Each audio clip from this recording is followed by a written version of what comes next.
गिरिवारधारी।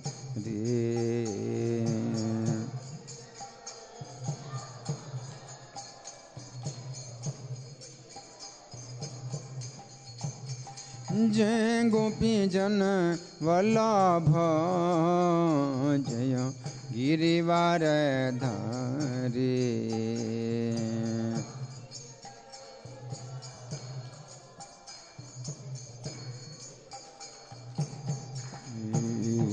जय यशोदानंदन जय ब्रज जन रंजन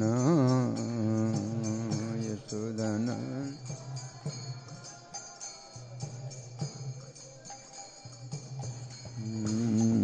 जय यशोदानंदन जय ब्रज जन रंजन।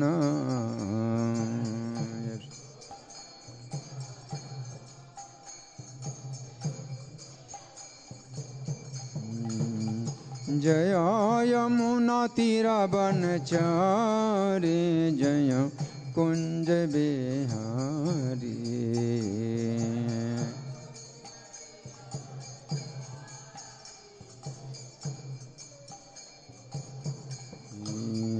जय यमुना तीरवनचारी जय कुंज बिहारी।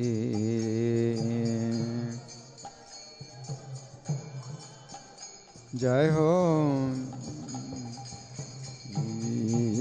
जय राधा माधव जय कुंज बिहारी।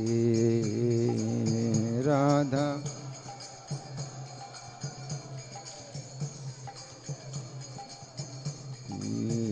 जय राधा माधव जय कुंज बिहारी। राधा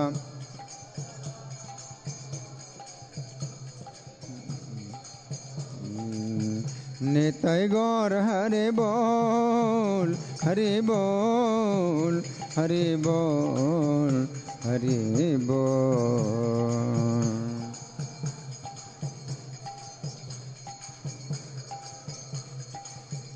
जय प्रभुपदा प्रभुपदा प्रभुपदा जय प्रभुपदा।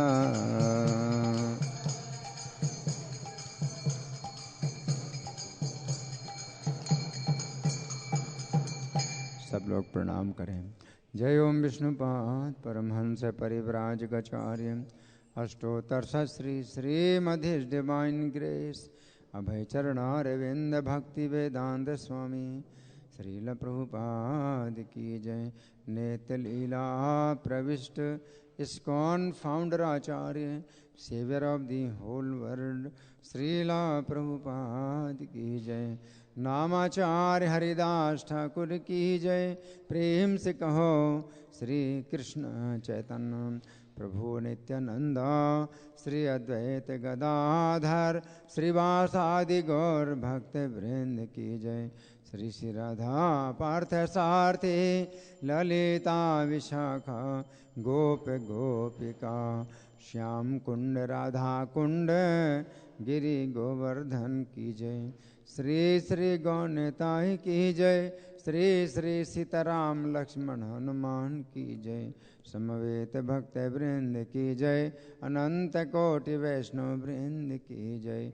इस्कॉन वर्तमानाचार्य वृंद की जय।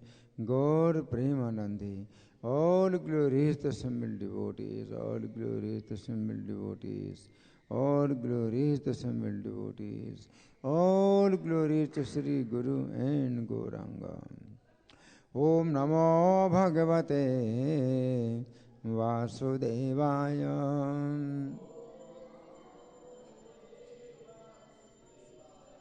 Om Namo Bhagavate Vasudevaya.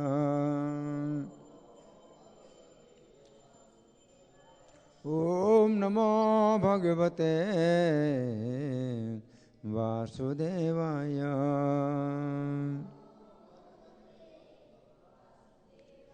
ग्रंथराज Shrimad Bhagavad Gita था रूप अध्याय 16 अध्याय का नाम है दैवी तथा आसुरी स्वभाव और श्लोक संख्या 6। तो जहाँ धागा लगा है उसी के आसपास होगा, निकालिए सब लोग। और जो लोग हिंदी जानते हैं किताब ले लें, एक किताब में 2-3 लोग इकट्ठे भी हो सकते हैं। ये तो किताब बदल लीजिए, अगर किताब श्लोक नहीं मिल रहा है श्लोक जहाँ धागा लगा वहीं उसी के आसपास श्लोक मिलना चाहिए। अध्याय 16 है, श्लोक संख्या 6। मिल गया सबको? और टेबल के ऊपर किताब रखिए, टेबल इसीलिए है, टेबल के ऊपर किताब रखिए, है ना। और धागा वहाँ लगाइए जहाँ श्लोक है, वहाँ धागा लगाइए। ये किताब बदल लीजिए, उनको किताब श्लोक नहीं मिल रहा है, किताब दे दीजिए इनको। हाँ, वो किताब ले लो। तो मेरे पीछे बोलिए द्वभूत सर्गो लोकेस्मिन् देव आसुर एव च देवो विस्तरशः प्रोक्त आसुरं पार्थ मे शृणु। द्वभूत सर्गो लोकेस्मिन् देव आसुर एव च देवो विस्तरशः प्रोक्त आसुरं पार्थ मे शृणु। द्वभूत सर्गो लोकेस्मिन् देव आसुर एव च देवो विस्तरशः प्रोक्त आसुरं पार्थ मे शृणु। बोलिए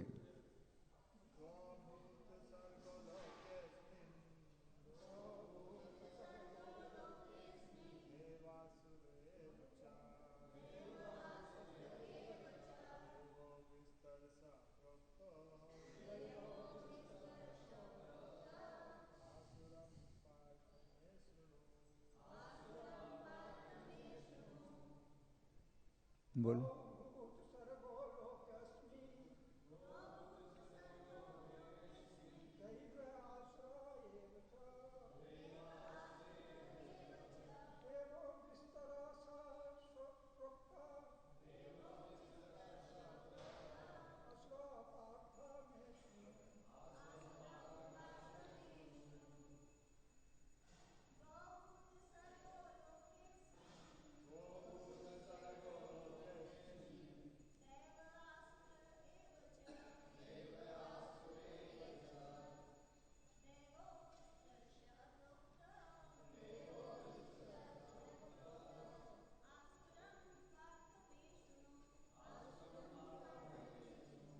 और कोई बोलिए।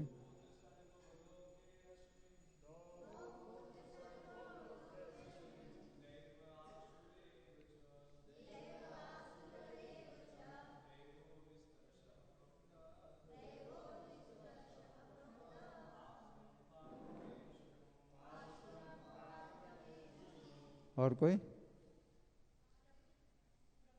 बोलो।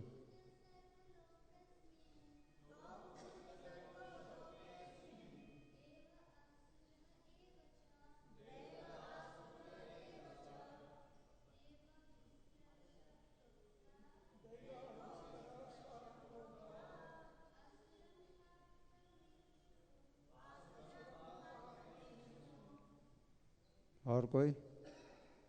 श्री गोपाल कृष्ण गोस्वामी महाराज की जय। अच्छा, शब्दार्थ मेरे पीछे बोलिए। दो दो भूत सर्गो जीवों की सृष्टियाँ लोके संसार में अस्मिन इस देवः देवी आसुरः आसुरी एवं निश्चय ही च तथा देवः देवी विस्तरशः विस्तार से प्रोक्तः कहा गया। आसुरम आसुरी पार्थ हे प्रथापुत्र मैं मुझसे शृणो सुनो। अनुवाद मेरे पीछे बोलिए। हे प्रथापुत्र इस संसार में सृजित प्राणी दो प्रकार के हैं, दैवी तथा आसुरी। मैं पहले ही विस्तार से तुम्हें दैवी गुण बतला चुका हूँ। अब मुझसे आसुरी गुणों के विषय में सुनो। तो यहाँ धागा लगाकर सब लोग प्रार्थना निकालिए। भूमिका में पहला पेज सब लोग निकालिए, मेरे साथ बोलेंगे। ओम अज्ञानतिमिरान्धस्य ज्ञानाञ्जनशलाकया चक्षुरुन्मीलितं येन तस्मै श्रीगुरवे नमः। श्रीचैतन्यमनोभीष्टं स्थापितं येन भूतले स्वयं रूपः कदा मह्यं ददाति स्वपदान्तिकम्। वन्देऽहं श्रीगुरो श्रीयुतपदकमलं श्रीगुरून् वैष्णवांश्च श्रीरूपं साग्रजातं सहगण रघुनाथान्वितं तं सजीवं साद्वैतं सावधूतं परिजनसहितं कृष्णचैतन्यदेवं श्रीराधा कृष्णपादान् सहगण रघुनाथान् सहगण ललिता श्रीविशाखान्वितांश्च। हे कृष्ण करुणा सिंधो दीनबंधो जगत्पते गोपेश गोपिका कांत राधा कांत नमोस्तुते। तप्त कांचन गौरांगी राधे वृंदावनेश्वरी वृषभानुसुते देवी प्रणमामि हरिप्रिये। वाञ्छाकल्पतरुभ्यश्च कृपा सिन्धुभ्य एव च पतितानां पावनेभ्यो वैष्णवेभ्यो नमो नमः। जय श्री कृष्ण चैतन्य प्रभो नित्यानंद श्री अद्वैत गदाधर श्रीवासादि गौर भक्त वृंद। हरे कृष्णा कृष्ण कृष्णा हरे हरे हरे राम राम राम हरे हरे। नमो विष्णुपादाय कृष्ण प्रेष्ठाय भूतले श्रीमते भक्ति वेदांत स्वामिनिति नामिने। नमस्ते सरस्वती देवी गौरवाणी प्रचारिणे निर्विशेषा शून्यवादी पाश्चात्य देश तारिणे। श्लोक फिर से निकालिए। श्लोक को समझेंगे। भगवान कह रहे हैं द्वभूत सर्गो लोकेस्मिन् कि संसार में दो प्रकार की सृष्टियां हैं। दो प्रकार की सृष्टियां हैं। तो ऐसे देखा जाए तो कई प्रकार की सृष्टियां हैं। पशुओं की सृष्टि है, पक्षियों की सृष्टि है, जलचरों की सृष्टि है और नभचरों की सृष्टि है, मनुष्यों की सृष्टि है। कई प्रकार की सृष्टि है। लेकिन भगवान कह रहे हैं कि अगर मोटे तौर पर देखा जाए तो दो ही प्रकार की सृष्टियां हैं। कैसी हैं दो प्रकार की? देव आसुर एवचा। एक दैवी सृष्टि है, दूसरी आसुरी सृष्टि। दैवी सृष्टि जो भगवान के रास्ते में चले और आसुरी सृष्टि है जो भगवान से उल्टा चले। देव आसुर एवचा दैवो विस्तर शाह प्रोक्त है। तो भगवान कहते हैं कि जो दैवी स्वभाव है उसका तो मैंने विस्तार से वर्णन किया है। आसुरम पार्थ में सुनु, जो आसुरी स्वभाव है अब उसका वर्णन सुनो। तो भगवान यहाँ पर आसुरी स्वभाव का वर्णन कर रहे हैं, है ना। तो दैवी स्वभाव का वर्णन तो विस्तार से कर दिया। हालांकि वो भगवान ने केवल नाम बताए थे दैवी संपत्ति के, 26 नाम बतलाए। श्लोक संख्या 1 से 3 तक 3 श्लोकों में भगवान ने 26 गुणों का वर्णन किया जो दैवी स्वभाव के हैं, है ना। अब भगवान कहते हैं आसुरम पार्थ में सुनो, आसुरी स्वभाव का वर्णन मुझसे सुनो, है ना। भगवान वर्णन कर रहे हैं आसुरी स्वभाव का और इसकी निंदा कर रहे हैं। तो हमें समझना है, और ये निंदा की बात है। आसुरी गुण अगर हमारे अंदर हैं, आपके अंदर हैं, तो बड़ी निंदा की बात है। हमें इससे नफरत करना चाहिए। तो भगवान इसलिए बता रहे हैं आसुरी स्वभाव का वर्णन कि हमें इस स्वभाव से नफरत होना चाहिए, आसुरी स्वभाव का, है ना। तो अब हम सुनेंगे प्रभुपाद तात्पर्य में क्या लिखते हैं। श्रील प्रभुपाद की जय। अर्जुन को ये कहकर कि वे दैवी गुणों से संपन्न होकर जन्मे हैं, भगवान कृष्ण अब उन्हें आसुरी गुण बताते हैं। इस संसार में बद्ध जीव 2 श्रेणियों में बटे हुए हैं। जो जीव दिव्य गुणों से संपन्न होते हैं वे नियमित जीवन बिताते हैं, है ना। तो दैवी स्वभाव क्या है, उसमें कुछ नियमित कार्य होते हैं, कुछ नियम का पालन किया जाता है ना। नियम का मतलब है कि ये करना है, ये नहीं करना, तो ये सब नियम कहलाते हैं। और आसुरी स्वभाव में क्या है, जो इच्छा हो सो वो करो। आसुरी स्वभाव का मतलब क्या है, जस्ट डू इट। कई बार लिखा रहता है ना, जस्ट डू इट, यानी अगर तुम्हारी कोई इच्छा है करने की तो कर लो, है ना। कोई ईश्वर नहीं है ना, अगला जन्म भी नहीं है, तो ये अज्ञान। आसुरी स्वभाव में इस प्रकार का अज्ञान होता है कि कोई ईश्वर नहीं है, कोई अगला जन्म नहीं। तुरंत तो दंड मिलता नहीं, तो कहाँ ईश्वर है। अगर तुरंत दंड मिल जाए तो समझ आए कि यहाँ कोई ईश्वर है। अब तुरंत दंड मिलता नहीं है तो कहते कोई ईश्वर नहीं है। कितने लोग गलत काम कर रहे हैं और खूब मौज उड़ा रहे हैं, मस्ती कर रहे हैं। कोई अगर ईश्वर होता तो उनको दंड देता, तो वो सोचते हैं कोई ईश्वर नहीं है, कोई दंड नहीं होता है। तो कई बार वो ये भी देखते हैं भी अच्छे काम करता है कोई तो उसको दुख मिल रहा है, जो गंदे काम कर रहा है उसको सुख मिल रहा है। तो सोचते हैं फिर ईश्वर को मानने की कोई जरूरत नहीं है ना।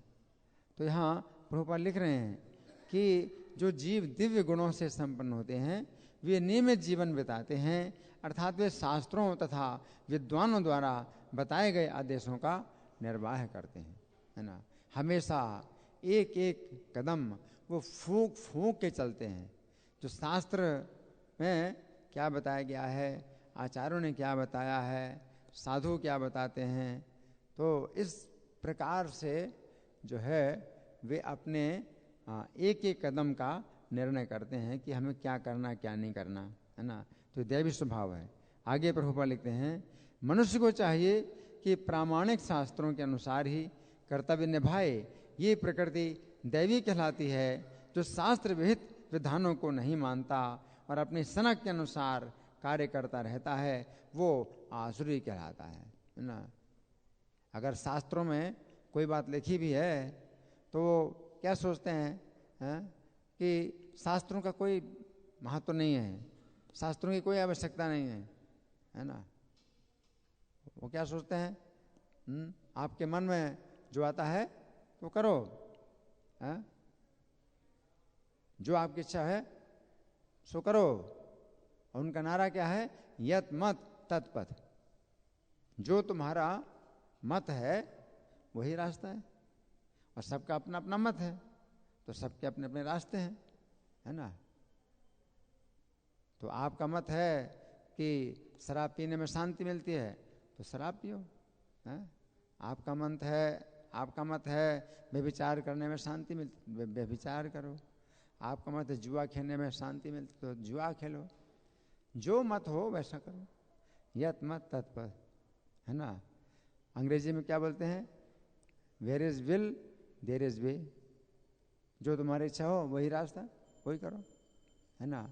कोई ईश्वर की आवश्यकता नहीं है, शास्त्रों की आवश्यकता नहीं है, साधुओं की आवश्यकता नहीं है, आचार्यों की आवश्यकता नहीं है ना। ये सब जो है डराने के लिए हैं। ये शास्त्रों में जो बातें बताई गई हैं कि नरक में जाओगे, ये तो खाली डराने के लिए है, इससे कुछ नहीं होता है। नरक वरक कुछ नहीं है, स्वर्ग नरक कुछ नहीं है ना। अपने जो है आप पुरुषार्थ से ही नरक को स्वर्ग बना सकते हो। अपने पुरुषार्थ से आप जो है सुख प्राप्त कर सकते हो।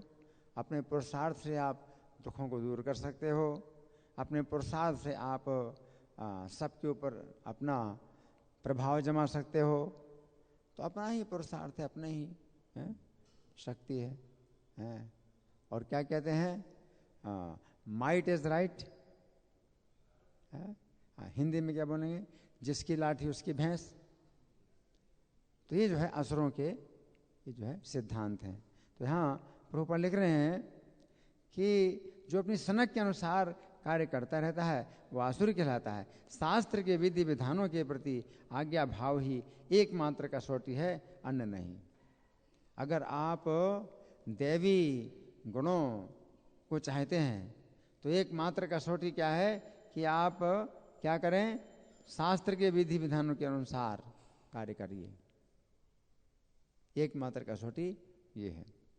आगे प्रभुपाद लिखते हैं, वैदिक साहित्य में उल्लेख है कि देवता तथा असुर दोनों ही प्रजापति से उत्पन्न हुए। अंतर इतना ही है कि एक श्रेणी के लोग वैदिक आदेशों को मानते हैं और दूसरे नहीं मानते, है ना। यहाँ प्रभुपाद का तात्पर्य समाप्त हुआ। अब इस श्लोक की व्याख्या में जो श्री भगवान ने कहा पुस्तक में हमने लिखा है, उससे आप सुने बड़े ध्यान से। पिछले श्लोक में श्री कृष्ण ने बताया था कि दैवी संपत्ति श्री कृष्ण का धाम प्राप्त करने के लिए होती है तथा आसुरी संपत्ति कोई किसी का मोबाइल है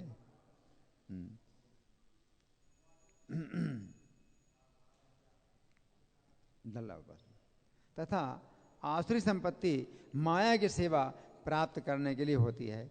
उस समय अर्जुन के मन में जिज्ञासा उत्पन्न हुई कि क्या इन दो प्रकार की संपत्तियों के अतिरिक्त कोई तीसरी प्रकार की भी संपत्ति होती है। तो पिछले श्लोक में भगवान ने बताया था कि जो दैवी संपत्ति है, हाँ धन्यवाद, ठीक है हो गया। तो दैवी संपत्ति से क्या होता है, भगवान का धाम प्राप्त होता है। आसुरी संपत्ति से क्या होता है, माया का शासन प्राप्त होता है ना। आप माया के अधीन रहते हैं। आसुरी संपत्ति के द्वारा आप माया की कृपा प्राप्त करते हैं और दैवी संपत्ति के द्वारा आप भगवान की कृपा प्राप्त करते हैं, है ना। तो हाँ, अर्जुन के मन में जिज्ञासा हुई कि दो के अलावा तीसरी प्रकार की भी संपत्ति है क्या। अंतर्यामी होने के कारण श्री कृष्ण अर्जुन के मन की जिज्ञासा को समझ गए। अतः उन्होंने इस श्लोक में बताया है कि इस भौतिक जगत में दो ही प्रकार की सृष्टियां हैं, एक है दैवी सृष्टि और दूसरी है आसुरी सृष्टि, तीसरी नहीं है, है? क्या समझे, तीसरी प्रकार की सृष्टि नहीं है। या तो दैवी सृष्टि के अंदर आप हैं या आसुरी सृष्टि के अंदर आप हैं। और हो सकता है कि आपका जो भाई है वो दैवी सृष्टि के अंदर हो और आप आसुरी सृष्टि के अंदर हो। एक ही परिवार में ऐसा भी हो सकता है कि किसी के अंदर दैवी गुण है, किसी के अंदर आसुरी गुण है ना। वही जो भगवत गीता है ये क्या करती है, आसुरी गुणों को नष्ट करती है और दैवी सद्गुणों को प्रदान करती है। तो इस श्लोक में श्री कृष्ण की दो अत्यंत महत्वपूर्ण शिक्षाएं हैं जिनकी हम क्रम पूर्वक चर्चा करेंगे। तो यहाँ पर श्री कृष्ण कह रहे हैं कि दो प्रकार की सृष्टियां हैं, जिनमें पहली प्रकार की सृष्टि क्या है, दैवी, है ना।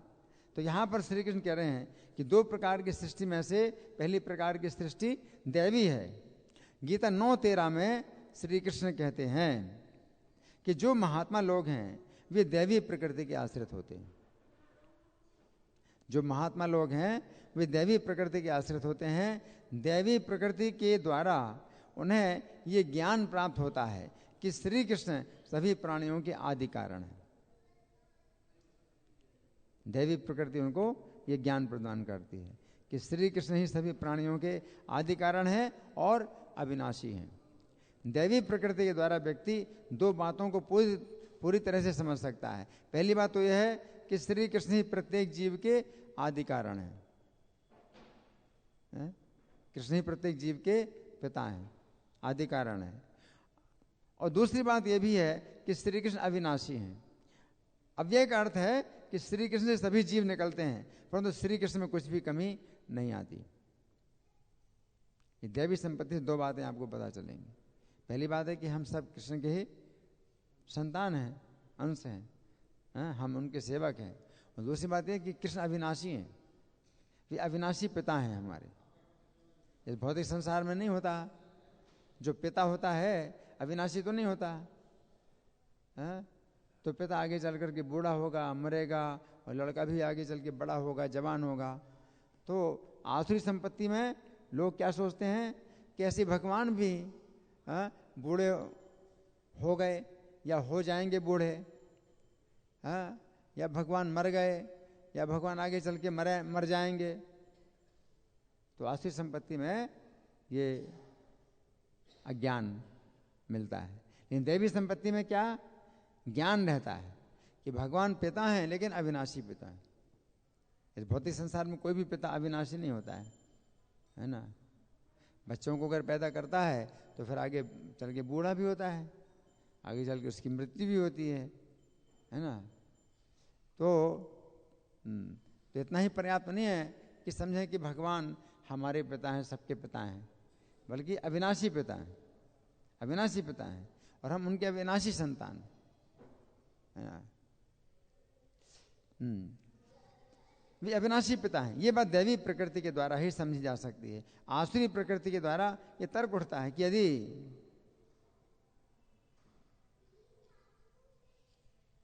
श्री कृष्ण से सभी जीव निकलते हैं तो श्री कृष्ण अब नहीं रहे आसुरी संपत्ति में, है ना। अरे भाई, भगवान से इतने जीव हो गए पैदा, इतनी बड़ी सृष्टि हो गई, तो अब भगवान कैसे बचेंगे? भगवान तो खत्म हो गए। तो ऐसे आसुरी प्रकृति में लोग सोचते हैं। आसुरी तर्क कहता है कि जिस प्रकार किसी वस्तु के कई टुकड़े हो जाते हैं तो वो वस्तु फिर नहीं रहती है, उसी प्रकार यदि श्री कृष्ण से सभी जीव प्रकट होते हैं तो श्री कृष्ण समाप्त हो जाते हैं। उनको जो है एक भौतिक उदाहरण पता चलता है। जैसे मान लो कागज का टुकड़ा है, ऐसे कई टुकड़े कर दिए तो फिर ये कागज नहीं रहा। उसी प्रकार से भगवान से अगर सब जीव निकल आए तो फिर भगवान कैसे रहेंगे? भगवान खत्म हो गए। आसुरी तर्क इस प्रकार से कहता है ना। परंतु चूंकि दैवी प्रकृति आध्यात्मिक है, अतः दैवी प्रकृति के द्वारा हमें श्री कृष्ण की आध्यात्मिक प्रकृति समझ में आती है कि श्री कृष्ण से अनंत जीव प्रकट होने पर भी श्री कृष्ण ज्यों के त्यों बने रहते हैं। ये दैवी प्रकृति के द्वारा हमें समझ में आता है ना। तो यहां पर श्री कृष्ण कह रहे हैं कि दो प्रकार की सृष्टियां हैं, जिनमें से पहली सृष्टि दैवी है। गीता 9:13 में श्री कृष्ण कहते हैं कि महात्मा लोग श्री कृष्ण को दो प्रकार से समझकर अनन्य मन से भजन करते हैं उनका। हमने भी चर्चा की थी कि श्री कृष्ण को दो प्रकार से समझने का अर्थ है कि श्री कृष्ण सभी जीवों के अविनाशी पिता हैं। अब जिस समय व्यक्ति श्री कृष्ण को इस प्रकार समझ लेता है तो वह केवल एक ही प्रकार का कार्य करता है, और वो कार्य क्या है? वो केवल श्री कृष्ण का ही अनन्य भजन करता है। अगर इस प्रकार समझ लेता है तो श्री कृष्ण का केवल अनन्य भजन ही करता है। अनन्य शब्द का अर्थ है अन्य का नहीं। तो श्री कृष्ण का अनन्य भजन करने का अर्थ है केवल श्री कृष्ण का ही भजन करना, अन्य किसी का नहीं। अन्य किसी का भजन क्यों नहीं? क्योंकि श्री कृष्ण ही एकमात्र सभी जीवों के अविनाशी पिता हैं। है ना। तो यहां पर श्री कृष्ण कह रहे हैं कि दो प्रकार की सृष्टियों में से दूसरी प्रकार की सृष्टि आसुरी सृष्टि है। तो यहां पर श्री कृष्ण कह रहे हैं कि दो प्रकार की सृष्टि में से दूसरी प्रकार की सृष्टि आसुरी है। गीता 9, 11 और 12 में श्री कृष्ण कहते हैं कि जिस प्रकार महात्मा लोग दैवी प्रकृति के आश्रित होते हैं, उसी प्रकार मूढ़ लोग आसुरी प्रकृति के आश्रित होते हैं। दो प्रकार के लोग हैं। महात्मा लोग कौन सी प्रकृति के आश्रित होते हैं? दैवी प्रकृति। और दूसरे हैं मूढ़ लोग, किसके आश्रित होते हैं? आसुरी प्रकृति के आश्रित होते हैं। जिस प्रकार दैवी प्रकृति के द्वारा महात्मा लोगों को श्री कृष्ण की महिमा का ज्ञान होता है, उसी प्रकार मूढ़ लोगों को आसुरी प्रकृति के द्वारा श्री कृष्ण के प्रति उपहास की भावना उत्पन्न होती है। आसुरी प्रकृति के द्वारा उन्हें इस प्रकार का ज्ञान प्राप्त होता है। अब क्या अज्ञान उनका? यदि श्री कृष्ण से सभी जीवों का प्राकट्य होता है तो फिर श्री कृष्ण ज्यों के त्यों कैसे बने हुए हैं? श्री कृष्ण इतने अधिक जीव यदि प्रकट हो चुके हैं तो फिर श्री कृष्ण अब उन पर किस प्रकार नियंत्रण कर सकते हैं? उनका तर्क कहता है। मान लो किसी आदमी, एक व्यक्ति के जो है मान लो 100 लड़के हो गए, अब कैसे उनको कंट्रोल करेगा? सब उधम करेंगे, शरारत करेंगे। तो वो सोचते हैं कि कृष्ण से अगर इतने जीव प्रकट हो गए तो श्री कृष्ण इन सब जीवों को कैसे कंट्रोल करेंगे? इस जगत का कोई भी ईश्वर नहीं है, ये उनका तर्क है, जो सभी के ऊपर शासन करता हो। यदि इस जगत का कोई ईश्वर है तो मेरे सामने आए, अगर कोई ईश्वर है तो मेरे सामने आए, तो उनका ये तर्क है। लेकिन अगर मान लो कोई तर्क करे कि भाई भारत के प्रधानमंत्री अगर मोदी हैं तो हमारे सामने आए तब हम मानेंगे, तो क्या वो आएंगे सामने? और आपके मानने से और ना मानने से उनका क्या बनता है या बिगड़ता है? कि भाई वो आपके सामने आएंगे कि देखो मैं भारत का प्रधानमंत्री मोदी हूँ, उन्हें क्या जरूरत है आने की? तो भगवान को क्या जरूरत है कि आप भगवान को मानोगे, अगर वो सामने आएंगे तो उससे उनका क्या बनेगा? हाँ? और भगवान को क्या, भगवान अगर आपके सामने नहीं आएंगे और आप उनको भगवान नहीं मानोगे तो उनका क्या बिगड़ेगा?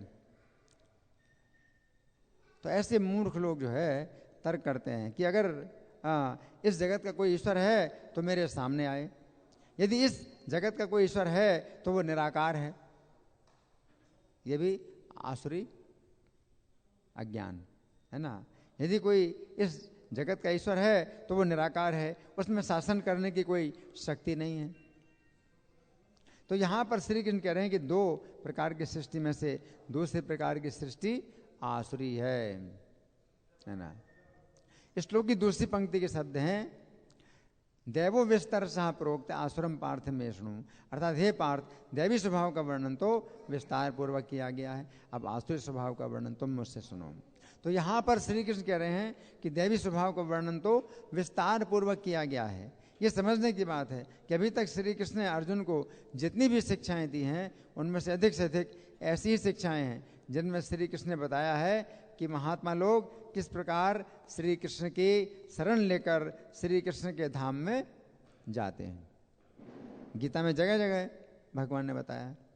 जैसे गीता 2:15 में श्री कृष्ण ने बताया था कि धीर लोग अर्थात महात्मा लोग अमृत अर्थात श्री कृष्ण का धाम प्राप्त करते हैं। गीता 2:51 में श्री कृष्ण ने कहा था कि मनीषी लोग जन्म मृत्यु के बंधन से छूटकर श्री कृष्ण के अविनाशी धाम में जाते हैं। फिर गीता 2:55 से 72 में श्री कृष्ण ने महात्माओं के लक्षणों का विस्तार पूर्वक वर्णन किया था। इस प्रकार अन्य सभी अध्यायों में श्री कृष्ण ने अपने धाम की प्राप्ति के विषय में जो शिक्षाएं दी हैं वे सभी शिक्षाएं दैवी स्वभाव के लोगों के लिए। तो भगवान ने प्रत्येक अध्याय में दैवी स्वभाव के लोगों के लिए बताया है कि वे कृष्ण की भक्ति करते हैं, कृष्ण के धाम में जाते हैं, है ना। तो यहां पर श्री कृष्ण कह रहे हैं कि दैवी स्वभाव का वर्णन विस्तार पूर्वक किया गया है। इस बात का एक दूसरा अर्थ यह भी है कि अन्य शास्त्रों में भी दैवी स्वभाव का वर्णन विस्तार पूर्वक हुआ है।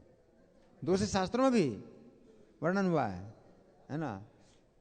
भक्त के लक्षणों का वर्णन हुआ है, भक्त कैसे होते हैं और भक्तों का चरित्र है, बहुत विस्तार से वर्णन है। तो सभी शास्त्रों का राजा श्रीमद् भागवत है। भागवत का अर्थ ही है ऐसा शास्त्र जिसमें श्री कृष्ण और उनके भक्तों का वर्णन हुआ है। भागवत के प्रथम स्कंद में दैवी स्वभाव के महात्मा व्यास देव के चरित्र का काफी वर्णन हुआ है। फिर नारद जी के चरित्र का वर्णन हुआ है।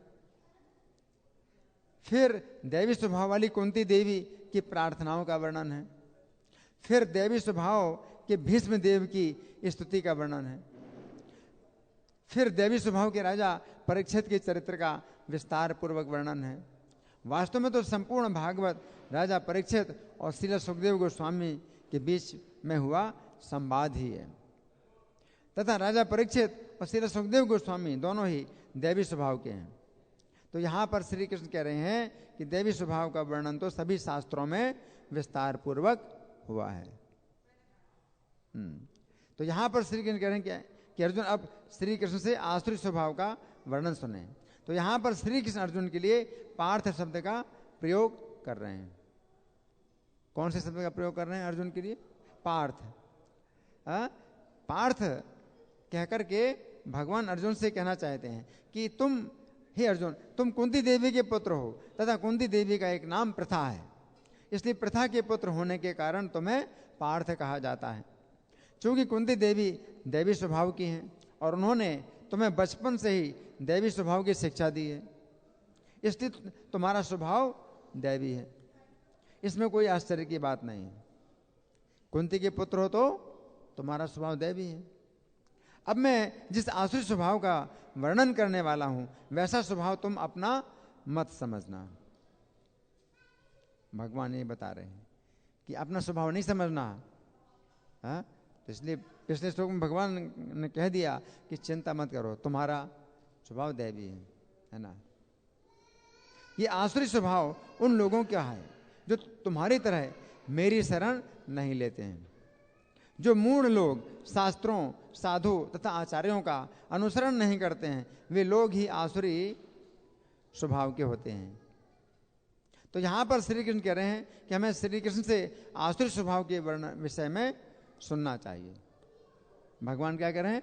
सुनो, यानी सुनो। आप कहेंगे नहीं नहीं हम आसुरी स्वभाव नहीं सुनेंगे। भगवान कह रहे हैं सुनो। क्यों सुने? आप कहेंगे नहीं नहीं हम तो दैवी स्वभाव सुनेंगे। भक्तों का चरित्र सुनो। श्रीमद् भागवत में भगवान की कथाएं हैं, भक्तों की कथाएं हैं, वो सुने। आसुरी स्वभाव क्यों सुने? भगवान कह रहे हैं आसुरी स्वभाव तुम मुझसे सुनो। जरूरी है आसुरी स्वभाव भी भगवान से सुनो। क्यों? क्योंकि उससे आप फिर बचेंगे, है ना। जैसे कहते हैं ना कि भाई ये जो है वायरस अभी चल रहा है, कोरोना वायरस चल रहा है, तो आप बचाव के लिए अपना जो है सोचेंगे कि कैसे हमें बचना है। तो आसुरी स्वभाव का भगवान वर्णन कर रहे हैं किस लिए? कि आप इससे बचो, इससे दूर रहो, आसुरी स्वभाव के लोगों की संगति से दूर रहो, है ना। संगन न कोरिया छोचेसु योषित क्रीड़ा मृगेशु चा। ऐसे लोगों का संग नहीं करना चाहिए। तो कैसे पता चलेगा कि आसुरी स्वभाव का व्यक्ति कौन है? भगवान बता रहे हैं आसुरी स्वभाव के लोग कैसे होते हैं। तो ऐसे लोगों को पहचानना भी आपके लिए जरूरी है।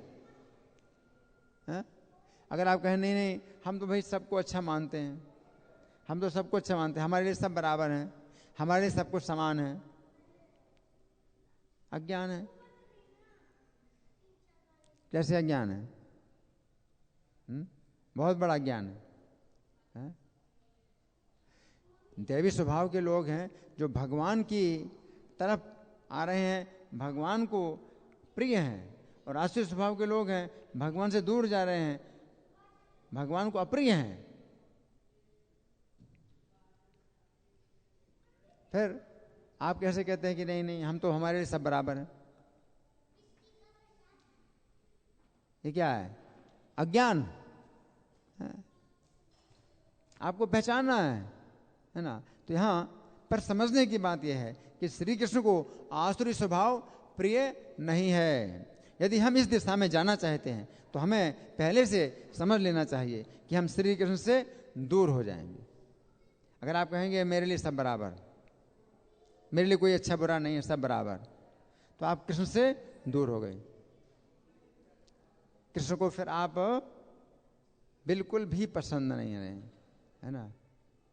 फिर गीता का कोई लाभ नहीं। गीता आपका एक अक्षर भी नहीं जानते गीता का, है? और आप कहते हैं मैं सब जानता हूँ, मेरे लिए सब बराबर हैं। आप एक अक्षर भी नहीं जानते गीता का, है? निर्विशेषवादी लोग परम सत्य को निर्विशेष कहकर घोषित करते हैं कि परम सत्य में कोई संवेदना नहीं है, परंतु ऐसी बात नहीं है। परम सत्य अपने भक्तों के प्रति अत्यंत स्नेहिल है, और असुरों के प्रति असंतुष्ट है। तो भगवान जो है असुरों से असंतुष्ट रहते हैं और अपने भक्तों की रक्षा करते हैं, अपने भक्तों से प्रेम करते हैं, अपने भक्तों का पक्ष लेते हैं। इसलिए भगवान ने क्या किया, अर्जुन का पक्ष लिया, सेना दे दी दुर्योधन को, वो आसुरी स्वभाव का। अर्जुन का पक्ष लिया। अर्जुन का कितना पक्ष लिया, अर्जुन का रथ चला रहे हैं भगवान, इतना पक्ष लिया। उनकी रक्षा के लिए भगवान जो है चिंता करते हैं और हर प्रकार की नीति का उपदेश देते हैं कि विजय कैसे प्राप्त हो, है ना। विनाशाय च दुष्कृताम, तो दुष्कृतियों का विनाश करने के लिए भगवान आते हैं, धर्म की स्थापना के लिए भगवान आते हैं। तो सब बराबर कैसे हुए? भगवान जानते हैं कि किन का विनाश करना है, कौन पृथ्वी के भार हैं और किन की रक्षा करना है, कौन साधु हैं, कौन भक्त हैं, है ना। और आप कहते हैं कि भक्त और अभक्त सब बराबर, मेरे लिए सब बराबर। तो क्या होगा, है? अज्ञान, है ना। इससे बड़ा अज्ञान कुछ नहीं है ना। तो इस श्लोक के बंगाली पद्यानुवाद में श्रील प्रभुपाद लिखते हैं। हर श्लोक की बंगाली कविता प्रभुपाद ने लिखी है। ये भारत हे जगत द्वय भूत सृष्टि, एक देवी द्वितीय से आसुरी वा दृष्टि, देवी यारा तार कथा अनेक है ये छे, सुन एवे कथा जारा असुर जन्मेष्ठे। अर्थात ही अर्जुन, तुम ये सुनो कि असुर लोग किस प्रकार मुझसे दूरी बनाते हैं, परंतु तुम मेरे निकट आने के लिए मेरी शरण लो। तो भगवान की शिक्षा क्या है कि आप भगवान के निकट आओ, दूर मत जाओ। लेकिन आपकी इच्छा पर, आपकी इच्छा है कि आप भगवान से दूर आना चाहते हो या निकट जाना चाहते हो, भगवान तैयार है। भगवान कहते मैं तैयार हूं, अगर तुम मुझसे दूरी बनाना चाहते हो तो मैं भी तुमसे दूरी बनाने के लिए तैयार हूं। समान नहीं है। आप भगवान से दूरी बनाना चाहते हैं तो भगवान भी आपसे दूरी बनाएंगे, और आप भगवान के निकट आना चाहते हैं तो आप भगवान भी आपके निकट आएंगे। और 10 कदम ज़्यादा, आप 1 कदम भगवान के निकट आते हो तो भगवान 10 कदम आपके निकट आते हैं, और 1 कदम भगवान से आप दूर जाते हो तो भगवान 10 कदम आपसे दूर जाते हैं। तो दोनों में भगवान आगे हैं, दोनों प्रकार से भगवान आगे हैं, है ना। तो आज का जो श्लोक है इसमें भगवान ये कह रहे हैं कि 2 प्रकार के लोग हैं, 2 प्रकार के लोग हैं, है ना। अभी मनुष्य का जीवन आपको प्राप्त हुआ है, इसमें आपको चुनना है। जो असुर लोग होते हैं वो माया की सेवा करते हैं, और जो दैवी स्वभाव के लोग हैं वो कृष्ण की सेवा करते हैं, है ना। तो हम लोग जो है हरे कृष्ण मंत्र का जाप करते हैं, हरे कृष्ण मंत्र का जाप करते हैं। अगर आप कुछ नहीं सोचते हैं तो भी ये प्रार्थना होती है कि हे कृष्ण मुझे अपनी सेवा में लगाओ। ये मंत्र जो है आपकी रक्षा करता है। अगर आप नहीं सोचते कि मंत्र की भाषा क्या है तो भी ये भाषा जो है भगवान जो है जान लेते हैं अगर आप इस मंत्र का जाप करते हैं।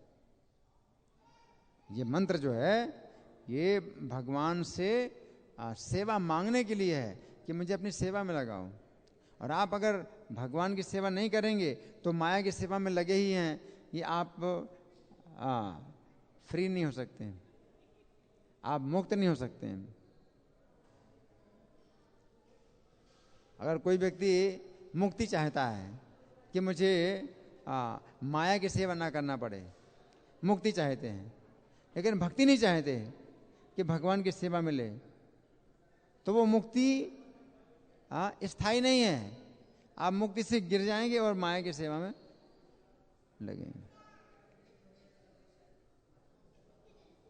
जो लोग मुक्त होना चाहते हैं, है ना, आरोही कृष्ण परम पदम तथा पतंत धो अनादृत युष्मदंग्रया, तो बड़े कष्ट से भी वो अगर मुक्ति प्राप्त कर लें तो फिर से वो नीचे गिर जाएंगे, क्योंकि कृष्ण के चरण कमलों का आदर नहीं करते। तो अगर वो सोचते हैं कि मुझे कृष्ण का सेवक नहीं बनना है, मैं किसी की सेवा नहीं करना चाहता, है ना, तो माया की सेवा में आना ही पड़ेगा।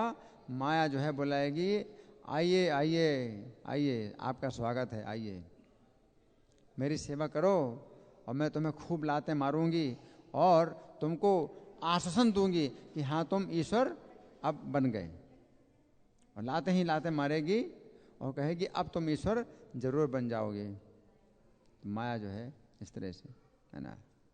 तो जो दो प्रकार की प्रकृतियां हैं भगवान ने जो बतला दिया है, तो उसमें आपके लिए एक चुनाव है। आसुरी प्रकृति आपको भगवान से दूर ले जाएगी और दैवी प्रकृति आपको भगवान के निकट लाएगी, है ना। तो हमने कुछ चर्चा की आज के श्लोक पर। अब हमारे पास कुछ समय है आप लोगों के साथ विचार करना।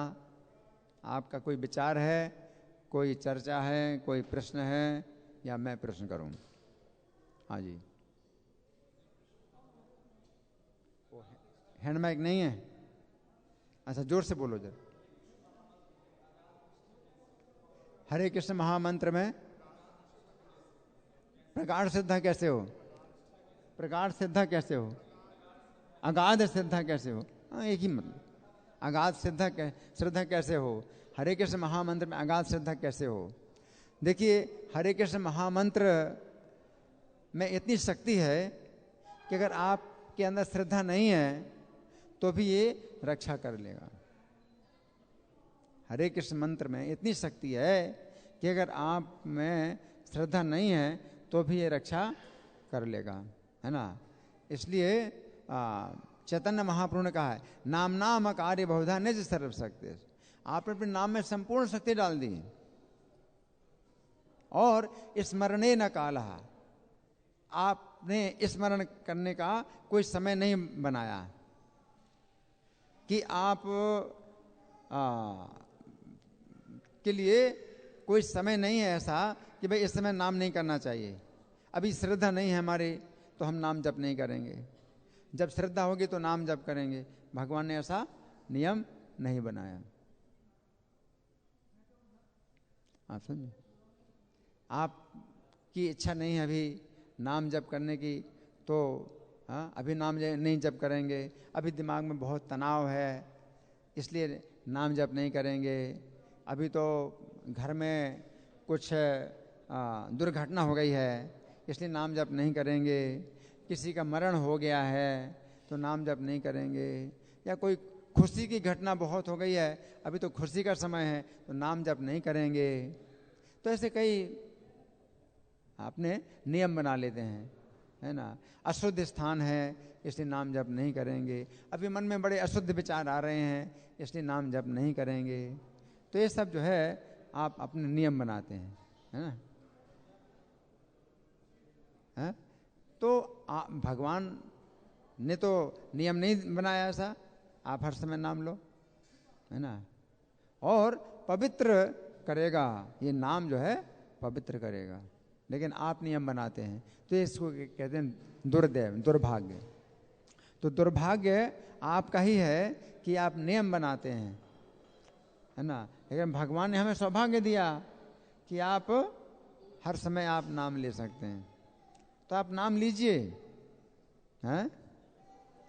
अजामिल अपने पुत्र को नारायण बोलता था, है ना, तो उसमें उसकी रक्षा हो गई, है ना। कोई वेश्या थी तो सुआ को जो है वो राम नाम सिखाती थी, तो उसकी रक्षा हो गई, है ना। देखो अजामिल जो है अपने पुत्र को जब नारायण बोलता था तो वो अपने पापों से छूट रहा है ना। और ये इतना रहस्य है कि यमदूतों को पता नहीं था, तो उसने अपने पुत्र को नारायण पुकारा तो विष्णुदूत आ गए उसकी रक्षा के लिए। और यमदूत बोले आप लोग क्यों आए, ये तो पापी है, हम तो इसको नरक में ले जाएंगे, ये तो पापी है, हम तो इसको नरक में ले जाएंगे। हैं? लेकिन विष्णुदूतों ने क्या कहा, अयम ही कृत निर्वेशो जन्म कोटिंग हसाम अभी, कि ये करोड़ों जन्मों के पापों से मुक्त हो चुका है। यमदूत तो इस जीवन के पाप का वर्णन करें, इस जीवन में इसने बहुत पाप किए हैं, लेकिन यम विष्णुदूत कहते हैं ये तो करोड़ों जन्मों के पापों से मुक्त हो गया है। यद ब्याज आहार है विष्णु नाम है स्वस्थ न मरे, कि भगवान का पवित्र नाम इसने बोला है। अब ये तो बहुत अपवित्र है,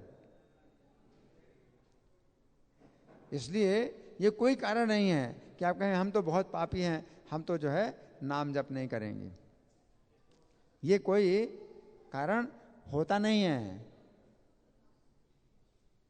है ना। और कुछ लोगों ने ऐसे कारण बना लिए, भाई हम नाम जप नहीं करते कि भगवान का नाम जो है अशुद्ध हो जाएगा।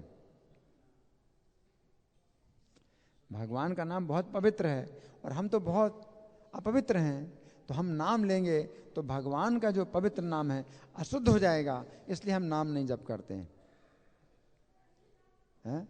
तो बड़ा अच्छा विचार लगता है, लेकिन ये क्या है, अज्ञान है, अज्ञान है।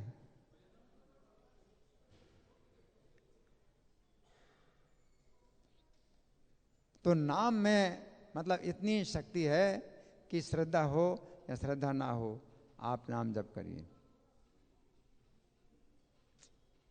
दुर्भाग्य हमारा है कि नाम में अनुराग नहीं है, नाम में श्रद्धा नहीं है, हमारा दुर्भाग्य है। लेकिन सौभाग्य क्या है, फिर भी हम नाम ले रहे हैं, फिर भी आप नाम ले रहे हैं तो ये सौभाग्य। दुर्भाग्य में भी बड़ा सौभाग्य है कि हमें नाम जपने के लिए कुछ बंधन दे दिया कि करो नाम जप, चाहे रो के करो, चाहे हंस के करो, ये नाम जप करो, है ना। तो ये जो है एक बंधन है जो हमें मिल गया है ना। और आप रो रो के भी जप करते हैं कि कहाँ से मैं फंस गया, 16 माला जप करना है, कहाँ से मैं फंस गया, तो भी रक्षा कराए, तो भी नाम रक्षा करेगा।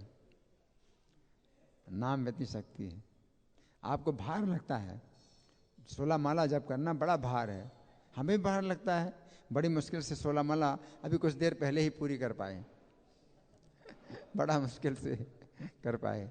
16 माला का जो है भार बना हुआ है दिमाग में, कोई भी काम करते हैं अभी माला पूरी नहीं हुई है और खिसकाते रहते हैं, मन के खिसकाते रहते हैं कैसे कैसे पूरी हो, है ना। कुछ और भी काम लग जाते हैं तो वो भी काम करने, वो भी काम करना, ये बात करना, वो बात करना, है ना।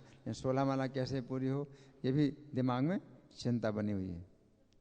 तो ये चिंता जो है अगर आप ले लेते हैं इसकी, तो इससे भी बड़ी रक्षा है ना।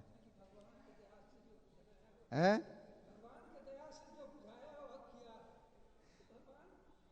तो भगवान की बहुत दया है, भगवान की बहुत दया है कि उन्होंने नाम में पूरी शक्ति डाल दी है ना। और नाम का जप करने में कोई नियम नहीं बनाया। लेकिन फिर 10 अपराध हम नाम के रोज बोलते हैं कि 10 अपराधों से बचना।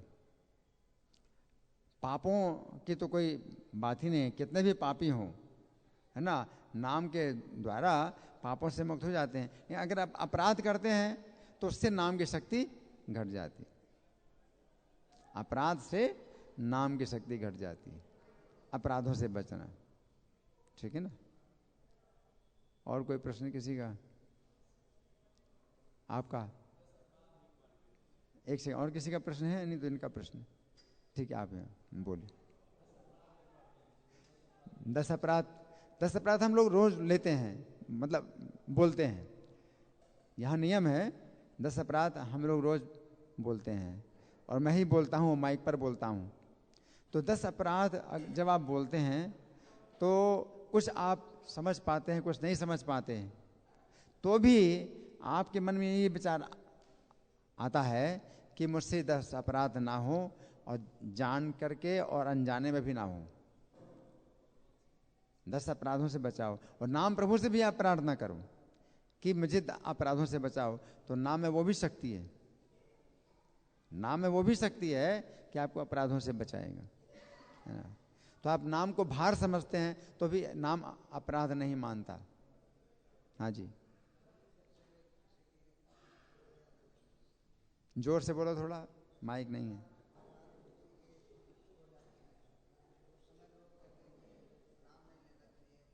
किसी की मृत्यु हो जाती है तो लोग कहते हैं कि नाम नहीं लेना चाहिए। पूजा, हाँ देखो, हाँ अच्छा प्रश्न है। अगर अपने परिवार में किसी का जन्म है, किसी का मरण है, तो पूजा के लिए कुछ मतलब है भाई, अंतर कुछ करना पड़ेगा, पूजा में कुछ अंतर करना पड़ेगा, है ना। तो वो है कि मंदिर में आप आ सकते हो, क्लास में बैठ सकते हो, माला जाप कर सकते हो, कथा सुन सकते हो, कीर्तन कर सकते हो, लेकिन हाँ मंदिर में आप अल्टर में नहीं जाइए और माला मत बनाइए भगवान की, है ना। अपने घर में भी अगर मंदिर है तो आप भोग न लगाइए, हैं, तो कुछ दिन जो है वो अशुद्धि मानी जाती, ठीक है ना। तो ये तो है अशुद्धि मानी जाती है, लेकिन नाम में कोई नियम नहीं, है ना। तो प्रभुपाद ने नाम का प्रचार देखो कहाँ कहाँ क्या हो, कितना अशुद्ध स्थान था।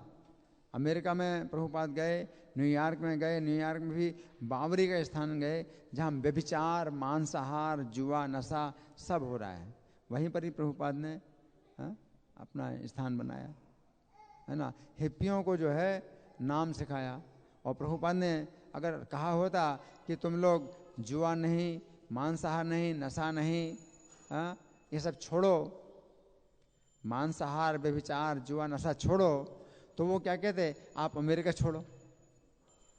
प्रभुपाद से कहते आप अमेरिका छोड़ो। तो प्रभुपाद ने नहीं कहा छोड़ने के लिए, प्रभुपाद ने जोड़ने के लिए कहा चलो हरि नाम लो, और हरि नाम से उनका छूट गया, हरि नाम से छूट गया उनका। तो अपराध रहित नाम अगर जो है आपको मिल जाए किसी प्रकार से, तो आपके जो पहले के किए पाप हैं वो भी नष्ट हो जाते हैं, और इस समय के भी पाप जो है नहीं होते, जीवन शुद्ध हो जाता है। तो नाम की शक्ति बहुत है। ये अपराधों से हमें बचना होता है ना।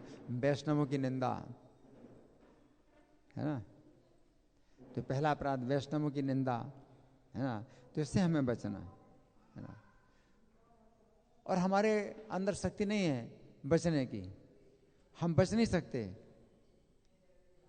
अपराध जो है, हम ऐसे बंधे हैं अपराधों से कि हम बच नहीं सकते, लेकिन नाम प्रभु से प्रार्थना करोगे तो बचा लेंगे, तो बचा लेंगे अपराधों से। इसलिए हमारी जो है रोज प्रार्थना होती है नाम प्रभु से कि मुझे 10 अपराधों से बचाइए। और अगर हो अपराध और आप ना अपराध माने तो भी नाम जो है, बातें नहीं, बिल्कुल शांत नाम जो है, अगर हमारे अपराधों को ना माने तो ये भी जो है उससे भी हमारी फिर रक्षा हो जाएगी, है ना। तो नाम जो है चेतन है, चैतन्य रस विग्रह। तो नाम चैतन्य है, ये नाम जड़ वस्तु नहीं है। तो आप हरे कृष्ण मंत्र का जाप कर रहे हैं, तो ये हरे कृष्ण मंत्र जो है अगर आपके अपराधों को नहीं लेता है, कई बार होते हैं अपने, मान लो आपसे मित्रता हो गई हमारी, तो आपकी कई गलतियों को फिर हम मतलब सोचते हैं कोई बात नहीं, है ना। और कोई दूसरा व्यक्ति गलता है करती तो मैं नाराज होता हूँ, और आप गलती करते तो मैं नाराज़ नहीं होता हूँ। तो ऐसा भी होता है ना। जैसे पिता है, पुत्र के अपराधों को क्षमा करता है, स्नेह हो जाता है। तो नाम की अगर आपके ऊपर कृपा हो जाए तो आपके अपराधों को वो नहीं लेंगे। तो इस तरह से नाम की कृपा हमें जो है मतलब लेनी चाहिए, हमें नाम की कृपा मांगनी चाहिए। अपराधों से या तो बचा लो मुझे, और अगर अपराधों से आप नहीं बचाते हो और मेरे से अपराध होता है तो अपराधों को क्षमा करो, तो नाम हमारे अपराधों को क्षमा भी कर सकता है ना। तो हमें जो है मतलब ऐसे शरण लेनी चाहिए नाम की।